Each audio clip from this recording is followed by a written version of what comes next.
ತಾಲೂಕಿನ ರಾಗಿ ಖರೀದಿ ಕೇಂದ್ರಗಳಲ್ಲಿ ಭ್ರಷ್ಟಾಚಾರ ನಡೆಯುತ್ತಿದ್ದು, ಇದರಿಂದಾಗಿ ರೈತರು ಸಂಕಷ್ಟಕ್ಕೆ ಒಳಗಾಗಿದ್ದಾರೆ ಎಂದು ಮಾಜಿ ಶಾಸಕರಾದ ಕೆ ಮಹದೇವ್ರವರು ಆರೋಪಿಸಿದರು. ಪಟ್ಟಣದ ಕೃಷಿ ಉತ್ಪನ್ನ ಮಾರುಕಟ್ಟೆಯಲ್ಲಿ ಇರುವ ರಾಗಿ ಖರೀದಿ ಕೇಂದ್ರಕ್ಕೆ ಭೇಟಿ ನೀಡಿ ರೈತರೊಂದಿಗೆ ಸಮಾಲೋಚನೆ ನಡೆಸಿದ ನಂತರ ಮಾತನಾಡಿದ ಅವರು, ತಾಲೂಕಿನಲ್ಲಿ 4 ಹೋಬಳಿಗಳಲ್ಲಿ ರಾಗಿ ಖರೀದಿ ಕೇಂದ್ರವನ್ನು ತೆರೆಯಲಾಗಿದೆ. ಸರ್ಕಾರ ಕೂಡ ರಾಗಿ ಬೆಳೆಗೆ ನಿಗದಿತ ದರ ನಿಗದಿ ಮಾಡಿದೆ. ಆದರೆ ರಾಗಿ ಖರೀದಿ ಕೇಂದ್ರಗಳಲ್ಲಿ ದಲ್ಲಾಳಿಗಳ ಹಾವಳಿ ಹೆಚ್ಚಾಗಿದೆ. ಖರೀದಿದಾರರು ರೈತರಿಗೆ ಬಹಳ ತೊಂದರೆ ನೀಡುತ್ತಿದ್ದಾರೆ. ರೈತರ ಬಳಿ ಪ್ರತಿ ಕ್ವಿಂಟಾಲ್ ರಾಗಿಗೆ 4 ಕೆಜಿ ಕಳೆಯುತ್ತಿದ್ದಾರೆ.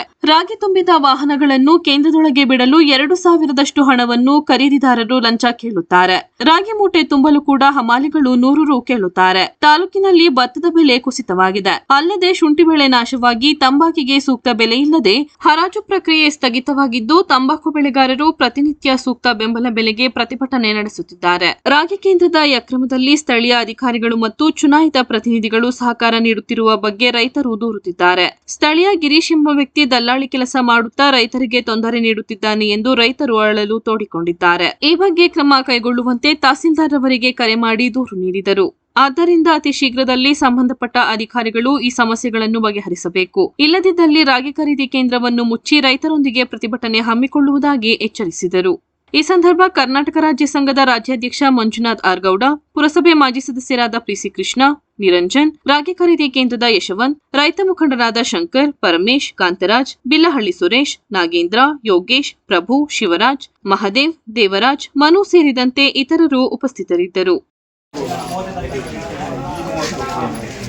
ಖರೀದಿ ಮಾಡಿಕೊಂಡು ಮಾಡೋದಕ್ಕೆ ರೈತರು ಆರೋಪ ಮಾಡ್ತಾ ಇದ್ದಾರೆ. ಏನಂತ, ಇಲ್ಲೊಬ್ಬ ಏಜೆಂಟ್ ಇದ್ದಾನೆ, ಆ ಏಜೆಂಟ್ ಮುಖಾಂತರನೇ ರಾಗಿ ತಗೊಂಡು ಹೋಗ್ಬೇಕು. ರಾಗಿನಲ್ಲಿ ಕಳಪೆ ರಾಗಿ ಇದ್ರು ಏಜೆಂಟ್ಗೆ ದುಡ್ಡು ಕೊಟ್ಟರೆ ಕಳಪೆ ರಾಗಿನೂ ಇಲ್ಲಿ ಖರೀದಿ ಆಗ್ತದೆ ಅಂತ ವಿಚಾರನ ನನ್ನ ಗಮನಕ್ಕೆ ತಂದಿದ್ದಾರೆ. ಜೊತೆಗೆ ನಮ್ಮ ರೈತರು ಖುದ್ದಾಗಿ ಇಲ್ಲೇ ಹೇಳಿದ್ದಾರೆ, ಒಂದು ಕಾಲ್ಗೆ ಇಲ್ಲಿಗೆ ತಂದು ಮಾರ್ಕೆಟ್ ಮಾಡಬೇಕಾದ್ರೆ 50ರಿಂದ 70 ರೂಪಾಯಿ ಲಂಚ ತಗೊಳ್ತಾರೆ ಅಂತಕ್ಕಂಥದ್ದನ್ನ ರೈತರು ಬಾಯ್ಬಿಟ್ಟು ಹೇಳೋರು. ಹೇಳ್ರಮ್ಮ ರೈತರು, ಎದಕ್ಕೆ ಮಾಡ ಹೇಳೋ, ನಿನ್ನೇನೇನ್ ಮಾಡಕದ್ದು ನಾನಿಲ್ವಾ? ನಾನೇನು ಈಗ ನನ್ನ ಹೆಸರಿಗೆ ಯಾರು ಹಾಕವ್ರೆ, ನಾನು ದುಡ್ಡು ಕೊಟ್ಟಿಲ್ಲ. ನೀನ್ ಪುರಾಣ ಬೇಡ, ಲಂಚ. 1 ಕ್ವಿಂಟಾಲ್ಗೆ ರಾಗಿ ಎಷ್ಟು ಕೆಜಿ ಹೆಚ್ಚಿಗೆ ತಗೊಂತವ್ರೆ? 4 ಕೆಜಿ ತಗೊಂಡ್ರೆ. Quintal 4 KG. ಕ್ವಿಂಟಲ್ 4 ಕೆಜಿ 70 ರೂಪಾಯಿ ಏನು ಕೊಟ್ಟಿದ್ರಿ ಒಂದು ಕ್ವಿಂಟಾಲ್ಗೆ? ಅಣ್ಣ 70 ರೂಪಾಯಿ ಅಂದ್ರೆ ಇವ್ರಿಗೆ 50 ರೂಪಾಯಿ ಕ್ವಿಂಟಾಲ್ಗೆ, ಅವ್ರಿಗೆ 1,000-2,000 ಕೊಡೋ ಗಾಡಿ ಬಿಡಕ್ಕೆ. ಯಾರು ಅಲ್ಲಿ ಗಾಡಿ 1,000 ರೂಪಾಯಿ ಗ್ರೇಡ್ ಅವರು. ಹೀಗೆ ಸರ್ಕಾರ ಏನು ರೈತ ಬೆಳೆದಿರ್ತಕ್ಕಂಥ ರಾಗಿ ಖರೀದಿ ಕೇಂದ್ರವನ್ನು ಪ್ರಾರಂಭ ಮಾಡಿದೆ, ಸರ್ಕಾರಕ್ಕೆ ಕಣ್ಣಿಲ್ವೇ ಅಂತಕ್ಕಂಥ ಪ್ರಶ್ನೆನ ನಾನು ಮಾಡ್ಲಿಕ್ಕೆ ಪ್ರಯತ್ನ ಮಾಡ್ತಾ ಇದ್ದೀನಿ. ಜೊತೆಗೆ ರೈತ ಇಷ್ಟೆಲ್ಲ ಬಿಸಿಲು, ಬೆಂಕಿ, ಮಳೆ ಅನ್ನೋದನ್ನು ಕಾಣ್ದೇನೆ ಜಮೀನಲ್ಲಿ ರಾಗಿನ ಬೆಳೆದು ಹದ ಮಾಡಿ ಸರ್ಕಾರ ನಿಗದಿ ಮಾಡಿರ್ತಕ್ಕಂಥ ಬೆಲೆಗೆ ಈ ಖರೀದಿ ಕೇಂದ್ರಕ್ಕೆ ರಾಗಿ ತರ್ತಾ ಇರ್ತಕ್ಕಂಥ ಈ ಸಂದರ್ಭದಲ್ಲಿ ಹಗಲ್ದೋರೋಡೆ ಮಾಡೋದಕ್ಕೆ ಅವಕಾಶ ಕೊಟ್ಟಿರ್ತಕ್ಕಂಥವ್ರು ಯಾರು? ಅಧಿಕಾರಿಗಳ, ರಾಜಕಾರಣಿಗಳ ಅಂತಕ್ಕಂಥ ಪ್ರಶ್ನೆಯನ್ನು ನಾನೇ ನೇರವಾಗಿ ಮಾಡಲಿಕ್ಕೆ ಪ್ರಯತ್ನ ಮಾಡ್ತೇನೆ. ಯಾಕೆ ಅಂತ ಹೇಳಿದ್ರೆ, ನಾನು 5 ವರ್ಷ ಆಡಳಿತ ಮಾಡಿರ್ತಕ್ಕಂಥವನು ಈ ಕ್ಷೇತ್ರದ ಶಾಸಕನಾಗಿ ಆಡಳಿತ ಮಾಡಿ ನನ್ನ ಅವಧಿನಲ್ಲೂ ರಾಗಿ ಖರೀದಿ ಕೇಂದ್ರಗಳ ರಾಗಿ ಖರೀದಿಯಾಗಿದೆ. ನನ್ನ ಅವಧಿನಲ್ಲಿ ಯಾವ ಸಂದರ್ಭದಲ್ಲೂ 4 ಕೆಜಿ ಕಮ್ಮಿ ರಾಗಿ ಬೇಕು ಜಾಸ್ತಿ ತಗೋಬೇಕು ಅಂತಕ್ಕಂಥ ಆದೇಶನ ಅಧಿಕಾರಿಗಳಿಗೆ ಹೇಳಿರಲಿಲ್ಲ. ಜೊತೆಗೆ ನಾನು ಮಾಡಿದ್ದು ಇಷ್ಟೇ, 1 ಚೀಲಕ್ಕೆ ಅರ್ಧ ಕೆಜಿ ತೂಕ ಕಳೀರಿ, 50 ಕೆಜಿ ತೂಕ ಈ ಚೀಲ, 2 ಚೀಲಕ್ಕೆ 1 ಕೆಜಿ, ಸಿಂಕೇಜ್ ಅಂತ ಅರ್ಧ ಕೆಜಿ ಬಂದರೆ ಅರ್ಧ ಕೆಜಿ 1.5 ಕೆಜಿ ಕಳಿಬೇಕು ಅಂತಕ್ಕಂಥದ್ದನ್ನು ನಾನು ಸಂಬಂಧಪಟ್ಟ ಎಲ್ಲ ನಮ್ಮ ಅಧಿಕಾರಿಗಳು ಮತ್ತು ನಮ್ಮ ಈ ಕೂಲಿ ಹಮಾಲಿಗಳು, ಕಾರ್ಮಿಕರು, ಆ ಕಾರ್ಮಿಕರಿಗೆಲ್ಲ ಆದೇಶ ಮಾಡಿದ್ದೆ. ಆದರೆ ಸನ್ಮಾನ್ಯ ಮಾಜಿ ಮುಖ್ಯಮಂತ್ರಿಯಾಗಿರ್ತಕ್ಕಂಥ ಸಿದ್ದರಾಮಯ್ಯನವರು ಬಹಿರಂಗ ಸಭೆಯಲ್ಲಿ ಬಂದು ಮಹಾದೇವ 1 ಚೀಲಕ್ಕೆ 2 ಕೆಜಿಯಾಗಿ ರಾಗಿ ಕಳಿ ಅಂತ ಹೇಳ್ತಕ್ಕಂಥ ಆದೇಶ ಮಾಡಿದಂತೆ ಅವನಂಥ ಅಭ್ಯರ್ಥಿಗೆ ಓಟ್ ಕೊಡ್ತೀರಾ? ನೋಡ್ರಿ, ಸಾಚಾ ರಾಜಕಾರಣಿ ಇವನಿಗೆ ಮಾತ್ರ ಓಟ್ ಕೊಡಿ ಅಂತಕ್ಕಂಥದ್ದನ್ನ ಕೇಳಿದ್ರು. ಸಿದ್ದರಾಮಯ್ಯನವರು ಕಾರ್ಡರ್ನ ಇಟ್ಕೊಂಡವ್ರ ಬ್ಯಾಡರ್ನ ಇಟ್ಕೊಂಡವ್ರ ಅಂತಕ್ಕಂಥದ್ದನ್ನ ಸಿದ್ದರಾಮಯ್ಯನ ಪ್ರಶ್ನೆ ಮಾಡ್ತೀನಿ. ನಾನೀಗ ಸಿದ್ದರಾಮಯ್ಯನವ್ರನ್ನ ಪ್ರಶ್ನೆ ಮಾಡ್ತೀನಿ. ಏಕೆಂದರೆ ರೈತ ಬೆಳೆದಿರ್ತಕ್ಕಂಥ ಎಲ್ಲ ಪದಾರ್ಥಗಳ ಬೆಲೆ ಕಮ್ಮಿ ಆಗಿದೆ. ಹೊಗೆ ಸೊಪ್ಪು ಎಷ್ಟು ನೋವು ಅನುಭವಿಸ್ತಾವ್ರೆ ರೈತರು, ಎಷ್ಟು ನೋವು ಅನುಭವಿಸ್ತಾವ್ರೆ ರೈತರು.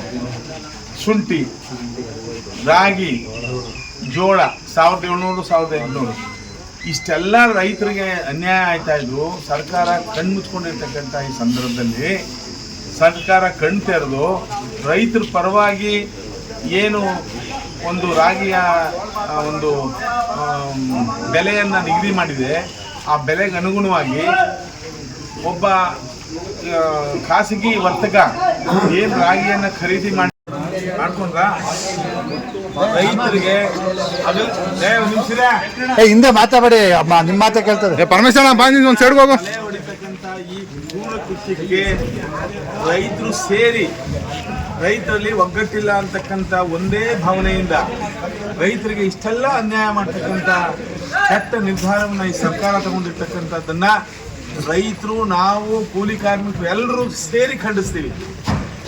ಈ ಸರ್ಕಾರ ಅಧಿಕಾರಕ್ಕೆ ಬಂದು 3 ವರ್ಷ ಆಗಿದೆ. ಈ 3 ವರ್ಷದಿಂದ ಇಷ್ಟೊಂದು ಭ್ರಷ್ಟಾಚಾರಕ್ಕೆ ಒತ್ತು ಕೊಟ್ಟು ಜನರ ರಕ್ತ ಹೀರ್ತಕ್ಕಂಥ ಹೀನಾಯವಾದ ಈ ಕೃತ್ಯಕ್ಕೆ ನಾವು ವಿರೋಧವನ್ನು ಮಾಡ್ತೇವೆ ಅಂತಕ್ಕಂಥ ಎಚ್ಚರಿಕೆಯನ್ನು ಕೊಡೋದ್ರ ಮುಖಾಂತರ ಇದರಲ್ಲಿ ಅಧಿಕಾರಿಗಳು ಶಾಮೀಲಾಗಿದ್ದಾರಾ, ರಾಜಕಾರಣಿಗಳು ಶಾಮೀಲಾಗಿದ್ದಾರಾ ಅಂತಕ್ಕಂಥದ್ದನ್ನ ಅಧಿಕಾರಿ ಸನ್ಮಿತ್ರರು ಬಹಿರಂಗಪಡಿಸಬೇಕು. ಇಷ್ಟೊಂದು ರೈತರಿಗೆ ಅನ್ಯಾಯ ಆಗ್ತಾ ಇರ್ತಕ್ಕಂಥ ಈ ಸಂದರ್ಭದಲ್ಲಿ ನಾವು ರೈತರ ಸಭೆಯನ್ನು ಕರೆದು ಸಂಪೂರ್ಣವಾಗಿ ಇದರ ವಿರುದ್ಧ ಪ್ರತಿಭಟನೆಯನ್ನು ಮಾಡಬೇಕು ಅಂತಕ್ಕಂಥ ನಿಲುವನ್ನು ತಾವು ತೀರ್ಮಾನವನ್ನು ಕೈಗೊಂಡಿದ್ದೇವೆ. ಸರ್ಕಾರ ಏನಾದರೂ 50 kg ರಾಗಿ ಖರೀದಿ ಚೀಲಕ್ಕೆ 5.5 kg ಹೆಚ್ಚಿಗೆ ತೂಕ ಹಾಕೋಬೇಕು ಅಂತಕ್ಕಂಥ ಆದೇಶವನ್ನು ಕೊಟ್ಟಿದ್ರೆ ಅಧಿಕಾರಿಗಳು ನಮ್ಮ ಕೈ ಕೊಡಬೇಕು. ವಿರೋಧ ಪಕ್ಷದವ್ರಿಗೆ ಆಡಳಿತ ಪಕ್ಷದವ್ರು ಕೇಳಕ್ಕೆ ಬರೋದಿಲ್ಲ. ಆಡಳಿತ ಪಕ್ಷಕ್ಕೆ ಬೇಕಾಗಿರೋದೇನಪ್ಪ ಅಂದರೆ ದುಡ್ಡು ದುಡ್ಡು ದುಡ್ಡು ದುಡ್ಡು. ನಾವು ಅದನ್ನು ಕೇಳ್ತಾ ಇದ್ದೀವಿ. ಇಂಥ ಖರೀದಿ ಕೇಂದ್ರದಲ್ಲಿ ಇಷ್ಟೊಂದು ಭ್ರಷ್ಟಾಚಾರಕ್ಕೆ ಒತ್ತು ಕೊಡ್ತಕ್ಕಂಥದ್ದು ಸೂಕ್ತ ಅಲ್ಲ. ನನ್ನ ತಾಲೂಕಿನ ಎಲ್ಲ ರೈತ ಬಾಂಧವರು ಇಂಥ ಒಂದು ಭ್ರಷ್ಟಾಚಾರಕ್ಕೆ ಅವಕಾಶ ಕೊಡದ ಹಾಗೆ, ಏನು ಒಂದು ಚೀಲಕ್ಕೆ 1 ಕ್ವಿಂಟಾಲ್ಗೆ ಬಹುಶಃ 700 ರೂಪಾಯಿ ಲಂಚ, ಯಾವುದಕ್ಕೆ ಅವರ ವಾಹನದಿಂದ ಇಲ್ಲಿ ಇಳಿಸಿ ತೂಕ ಹಾಕ್ಸ್ಕೊಡೋದಕ್ಕೆ 1 ಕ್ವಿಂಟಾಲ್ಗೆ 700 ರೂಪಾಯಿ ಲಂಚ. ರೈತ ಹೇಳಿದ್ದೆ ಕೇಳಿಸ್ಕೊಂಡಿದ್ದಿಲ್ಲ, ಇನ್ನೊಂದ್ಸರಿ ರೈತರಿಗೆ ಹೇಳಿಸ್ಬೇಕಾ ಬೇಡವಾ?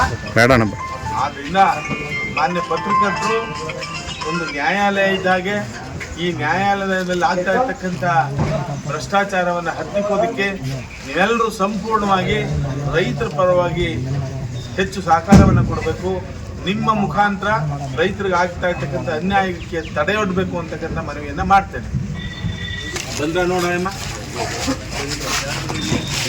ಇಲ್ಲಿ ಯಾರೋ ಒಬ್ಬ ಹರೀಶ್ ಅಂತ, ಗಿರೀಶ್ ಅಂತನೋ ಯಾರೋ ದಲ್ಲಾಳಿ ಅವರೇ ಅಂತ ಕಿವಿ ಕೇಳಿದ್ದೀನಿ ನಾನು. ಗಿರೀಶ್ ಅಂತ ಈ ಮಾರುಕಟ್ಟೆನಲ್ಲಿ ಗಿರೀಶ್ ಅಂತಕ್ಕಂಥ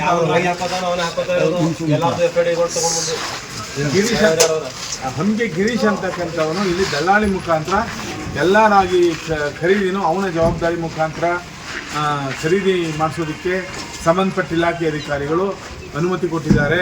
ಹಾಗೆ ಬೇರೆ ಬೇರೆ ರಾಜಕಾರಣಿಗಳ ಹೆಸರನ್ನು ತಳಕು ಹಾಕ್ತಾ ಇದ್ದಾರೆ. ಯಾಕೆಂದರೆ ಸಂಪೂರ್ಣ ಮಾಹಿತಿಯನ್ನು ಕಲೆ ಹಾಕ್ತೇನೆ, ಬೇರೆಯವ್ರ ಹೆಸರು ಹೇಳೋದಕ್ಕೆ ನಮಗೆ ಮನಸ್ಸು ಬರೋದಿಲ್ಲ. ಇದು ಸತ್ಯನ ಸುಳ್ಳ? ಹರೀಶ್ ಅನ್ನೋನು ಯಾರು? ಹರೀಶು ಯಾವ ಯಾತಕ್ಕೋಸ್ಕರ ಇಲ್ಲಿ ಬಂದು ಪ್ರವೇಶ ಮಾಡಿ ರೈತರಿಗೆ ಇಷ್ಟೆಲ್ಲ ಅನ್ಯಾಯ ಮಾಡಿ ಪ್ರಯತ್ನ ಮಾಡಿ? ಗಿರೀಶ್ ಅನ್ನೋನು ಯಾರು? ಅವನು ಈ ರೈತರಿಗೆ ಇಷ್ಟೊಂದು ಅನ್ಯಾಯ ಮಾಡ್ಲಿಕ್ಕೆ ಕಾರಣ ಏನು ಅಂತಕ್ಕಂಥದ್ದನ್ನ ಇಲ್ಲಿಯ ಮಾರುಕಟ್ಟೆ ಅಧಿಕಾರಿಗಳು ಸಂಪೂರ್ಣ ಮಾಹಿತಿಯನ್ನು ಕೊಡಬೇಕು. ಇಲ್ಲ ಅಂದರೆ ರಾಗಿ ಖರೀದಿಯನ್ನು ನಾವು ಬಂದು ನಿಲ್ಲಿಸ್ತೇವೆ ಅಂತಕ್ಕಂಥ ಮಾತನ್ನು ಹೇಳಿ